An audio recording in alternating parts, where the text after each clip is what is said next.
Anda kembali di NTV Prime. Di tengah tekanan ekonomi global dan persaingan usaha yang semakin ketat, ribuan pelaku UMKM kreatif di Bali akhirnya mendapat angin segar. Pemerintah melalui Kementerian UMKM bersama sejumlah kementerian dan lembaga menggelar akad massal kredit usaha rakyat atau KUR bagi 1.000 UMKM kreatif.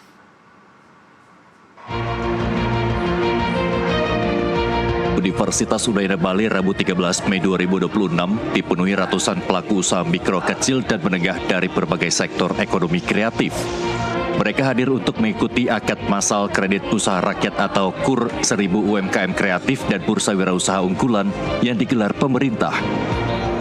Kegiatan ini melibatkan Kementerian UMKM, Kementerian Koordinator Bidang Pemberdayaan Masyarakat, Kementerian Ekonomi Kreatif, Pemerintah Provinsi Bali, Universitas Udayana, serta sejumlah lembaga keuangan dan pemangku kepentingan lainnya.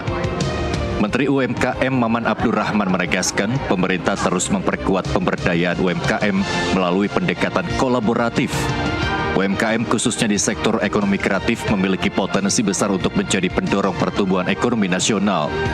Pemerintah menargetkan penyaluran KUR sebesar Rp295 triliun pada 2026. Dari jumlah tersebut, Rp10 triliun dialokasikan khusus untuk pembiayaan UMKM ekonomi kreatif berbasis hak kekayaan intelektual atau HKI. Karya kreatif seperti desain, merek, hak cipta, dan berbagai produk inovatif kini memiliki nilai ekonomi yang dapat menjadi dasar akses pembiayaan bagi UMKM.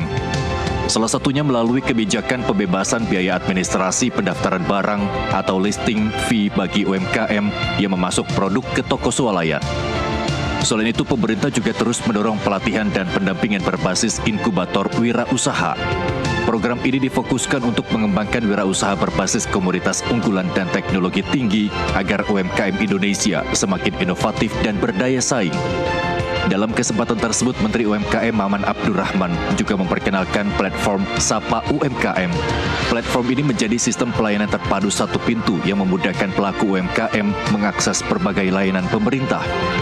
Melalui Sapa UMKM, pelaku usaha dapat mengakses pembiayaan, pemasaran, pelatihan, hingga pendampingan pembukuan dan keuangan dalam satu sistem terintegrasi.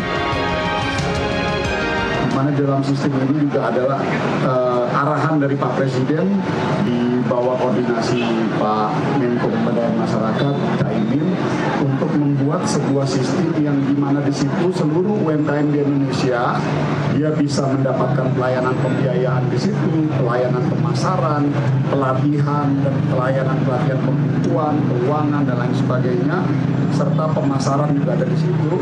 Dan tadi pagi kita sudah berhasil trial tahap ketiga dan berhasil. Namun memang ada satu catatan karena sistem ini baru bisa digunakan di HP Android. Menteri Koordinator Bidang Pemberdayaan Masyarakat Muhaimin Iskandar menyebut UMKM harus tetap menjadi tulang punggung perekonomian nasional di tengah berbagai tantangan global. Penguatan UMKM membutuhkan kolaborasi lintas sektor, mulai dari kementerian dan lembaga, perbankan, perguruan tinggi hingga pemerintah daerah. Sehingga kita bisa melihat produknya, menyaksikan pasarnya. Yang kedua, kita mengajak kepada UMKM untuk terus menjaga kualitas produk barang dan jasa kreatifnya untuk terus terjaga mutunya, sehingga pasar tetap akan terjaga dan dengan baik.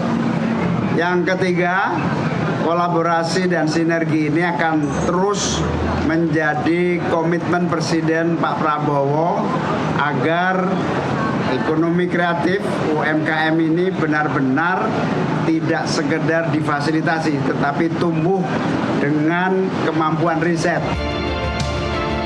Sinergi antar lembaga menjadi kunci agar UMKM Indonesia mampu tumbuh dengan kemampuan riset, inovasi, dan daya saing yang lebih kuat. Sementara Menteri Ekonomi Kreatif Teuku Rifki Harsha mengapresiasi pelaksanaan akad massal KUR ini sebagai bukti nyata kolaborasi antar kementerian, pemerintah daerah, perguruan tinggi, dan lembaga keuangan.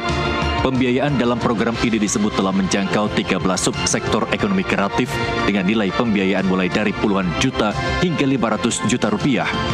Akad massal KUR 1.000 UMKM kreatif di Bali menjadi bukti keseriusan pemerintah dalam membangun ekosistem usaha yang lebih kuat, modern, dan inklusif.